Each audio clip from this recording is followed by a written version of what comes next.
In this video, I'll show you how to fix slow download and update speeds in Epic Games. Let's get started. First, open the Epic Games launcher. Click on your profile icon in the top right corner, then go to Settings. Scroll down to Downloads and click on Download Settings.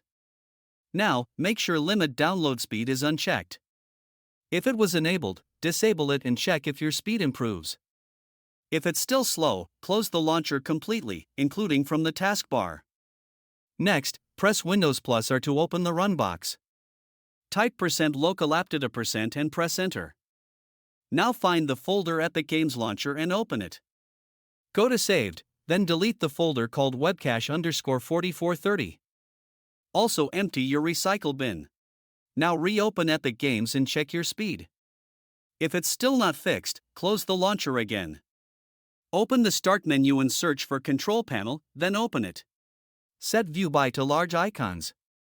And click on Network and Sharing Center. Click on Change Adapter Settings from the left. Right-click your internet connection and select Properties. Now select Internet Protocol version 4, TCP/IPv4, and click Properties. Use the following DNS server addresses. Preferred DNS server 8888. Alternate DNS server 8844. Click OK and close everything. And that's it. Your Epic Games download speed should now be improved. If you find this helpful, don't forget to like and subscribe.